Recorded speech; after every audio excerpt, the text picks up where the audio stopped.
नमस्कार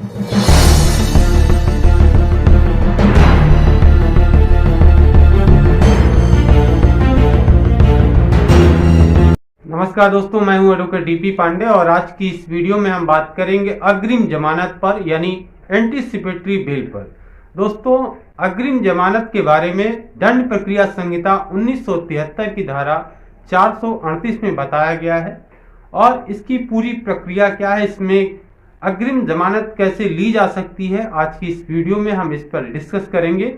चैनल पर नए हैं तो सब्सक्राइब कर लीजिए, बगल में बेल आइकन है उसे भी दबा लीजिए ताकि हमारी और आने वाली वीडियो का नोटिफिकेशन आपको बराबर मिलता रहे। दोस्तों, किसी व्यक्ति को यह आशंका है कि उसे किसी गैर जमानती अपराध में पुलिस द्वारा अरेस्ट किया जा सकता है, गिरफ्तार किया जा सकता है, तो वह व्यक्ति अग्रिम जमानत के लिए आवेदन कर सकता है। यह दो कंडीशन में होती है।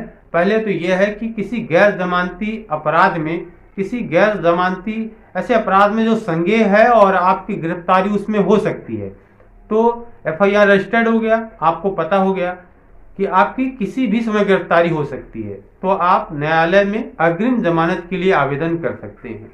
दूसरी बात यह है कि एफआईआर दर्ज नहीं हुआ है और आपको यह आशंका है कि आपकी ऊपर एफआईआर दर्ज हो सकता है, इन धाराओं में हो सकता है, इस तरह का कोई एलिगेशन है जिसमें आपकी गिरफ्तारी हो सकती है, तो भी आप अग्रिम जमानत के लिए आवेदन कर सकते हैं। यानी एफआईआर के बाद भी और एफआईआर के पहले भी एंटीसिपेटरी बेल के लिए न्यायालय में आवेदन किया जा सकता है। यानी आपको आशंका है कि हमारी गिरफ्तारी हो सकती है। तो सबसे पहले हम ये जानते हैं कि अग्रिम जमानत के लिए आवेदन कब किया जाएगा।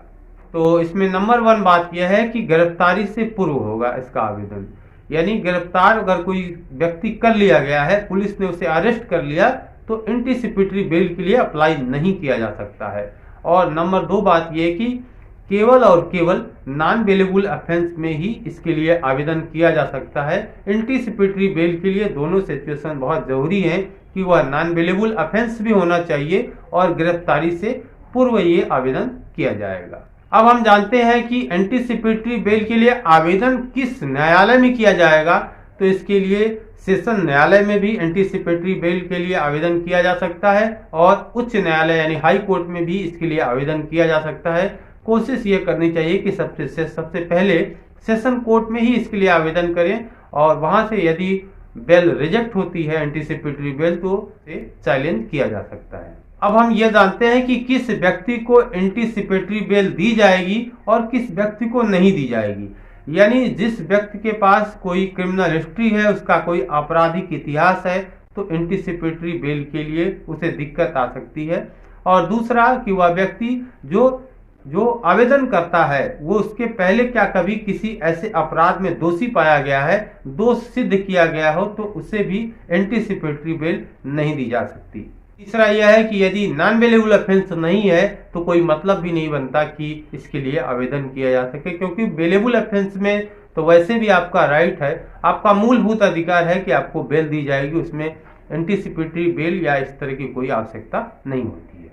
चौथा यह है कि कोर्ट ये भी देखती है कि जिस व्यक्ति को बेल दी जानी है तो क्यों दी जानी है। यानी आप अपने उस एप्लीकेशन में या बताए हुए हैं कि आपको क्यों झूठा फंसाया गया है, वह कौन से ऐसे तथ्य हैं जो कहीं न कहीं ये बता रहे हो कि आपको झूठा फंसा दिया गया है, सारे तथ्य झूठे हैं, या उस समय जिस समय घटना को कारित करना बताया गया है उस समय कहीं और थे, तो उसको भी आप बताएंगे कि यह घटना के समय मैं मौजूद नहीं था, इसलिए यह फेक एफआईआर है, फेक सूचनाएं हैं, इसलिए आपको बेल दिया जाना जरूरी है।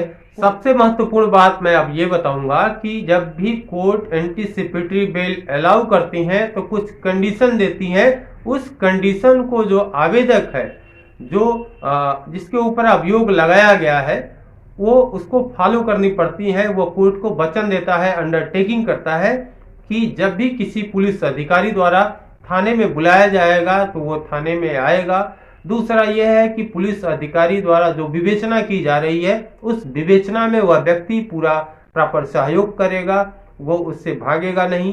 तीसरा यह है कि वह व्यक्ति जिसे एंटीसिपेटरी बेल दी जा रही है वह भारत छोड़ के कभी, जब तक मुकदमा चल रहा है यानी विचारण और ट्रायल, तब तक वो भारत से बाहर नहीं जाएगा। चौथा यह है कि वह व्यक्ति उन सबूतों से छेड़छाड़ नहीं करेगा जो उस प्रकरण और उस मामले से संबंधित है जिसमें उसे अभियोजित किया गया है, जिसमें उसे आरोपित किया गया है। पांचवा यह है कि वह व्यक्ति किसी भी गवाहों को धमकाएगा, डराएगा नहीं, उन्हें प्रभावित नहीं करेगा, उन्हें किसी तरह से प्रलोभित नहीं करेगा। ये सारी कंडीशन दी जाती हैं और इसको वो वचन भी देता है, अंडरटेकिंग भी कर देता है कि मैं ऐसा कुछ नहीं करूंगा। और यदि ऐसा कुछ वह करता है तो उसकी जो बेल ग्रांट हुई है, एंटीसिपेटरी बेल, उसे रिजेक्ट कर दिया जाएगा।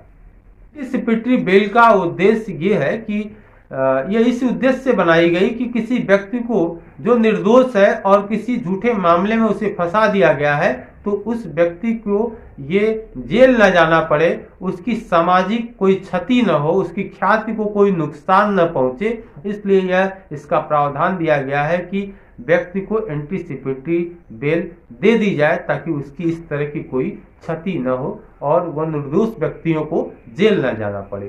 तो आई होप कि ये वीडियो आपको समझ में आ गई होगी। यदि कोई डाउट रह गया हो, कुछ चीज़ें जाननी हो तो आप हमें कमेंट कर सकते हैं और हम आपको पूरी कोशिश करेंगे कि उसका जवाब दे सकेंगे। वीडियो अच्छी लगी हो तो